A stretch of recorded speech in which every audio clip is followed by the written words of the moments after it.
पिंकी के पति कमलेश की दुकान पर गांव का गुंडा जग्गू दादा आता है और धमकी देकर जाता है कि अगर उसने 1 लाख रुपए नहीं दिए तो वो दुकान तोड़ देगा। घर में सभी परेशान होते हैं।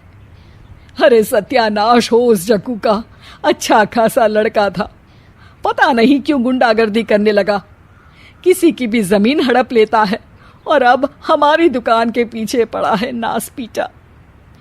मेरे तो कुछ भी समझ में नहीं आ रहा कि मैं क्या करूं।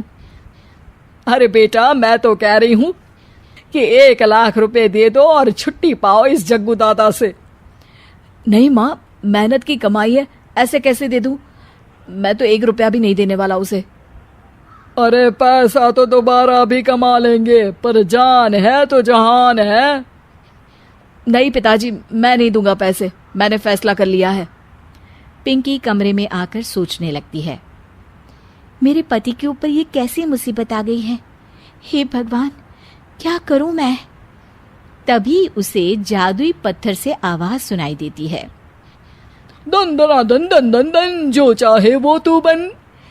अरे हाँ, मैं भी कितनी भुलक्कड़ हूँ, मेरे पास तो जादुई पत्थर है, पर मैं क्या करूं? जग्गू दादा तो बहुत बड़ा गुंडा है, उसका सामना मैं कैसे कर पाऊंगी? पर मुझे ये करना ही होगा। पिंकी प्लान बनाती है और उसे एक आइडिया आता है और वो आइडिया वो सबको बताती है। सुनिए, मेरे पास एक प्लान है, आप जग्गू दादा को पैसे देकर उन्हें घर पर खाने पर बुलाइए। सब ये सुनकर दंग रह जाते हैं। लो और सुनो, अरे वो तुम्हारे दूर के चाचा नहीं है जिसको खाने पर बुलाया जाए, जग्गू दादा है, इस गांव में सबसे अमीर और 1 नंबर का गुंडा। ओफो सासू माँ, मैं जो कह रही हूँ वो करके तो देखिए। मैं आपको यकीन दिलाती हूँ कि कल के बाद जग्गू दादा हमें कभी परेशान नहीं करेगा। पिंकी के कहने पर कमलेश जग्गू दादा को रुपए देता है और उसे अपने घर खाने पर बुलाता है।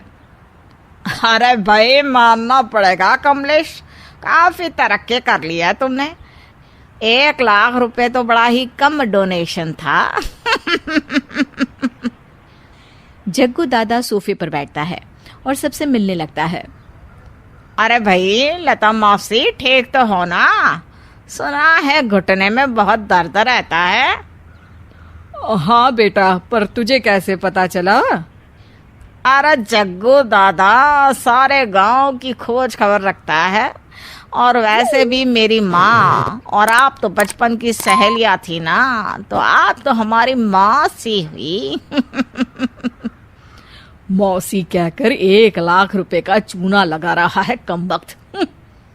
तभी बेल बजती है और कमलेश दरवाजा खोलता है तो सब दंग रह जाते हैं। अरे एमपी साहब, आप आइए आइए, आप कमलेश को कैसे जानते हैं? अरे भाई, कमलेश हमारे बड़े ही अच्छे मित्र हैं और मैंने सुना है कि आप इनकी दुकान हड़पना चाहते हैं, इनसे चंदा भी मांगते हैं आप। अरे एमपी जी, वो तो बस थोड़ा धंधे में मंदी चल रही थी तो गांव वालों से थोड़ी मदद मांग ली।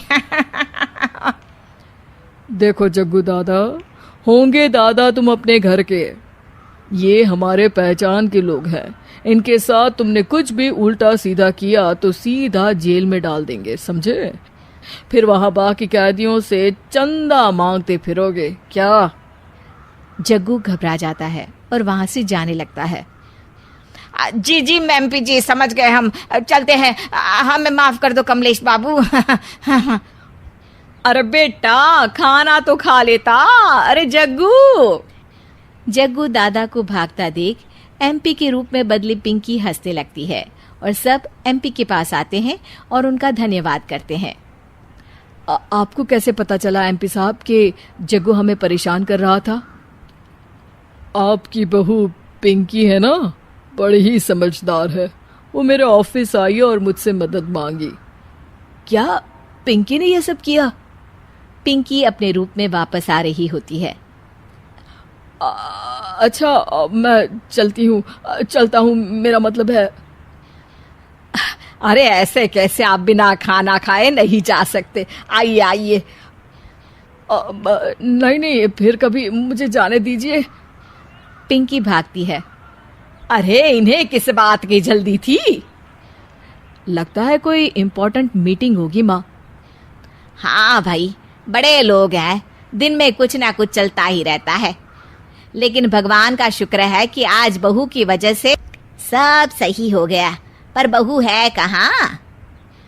पिंकी घर से दूर भागते भागते अपने रूप में वापस आ जाती है। उफ, बाल बाल बच गई आज तो।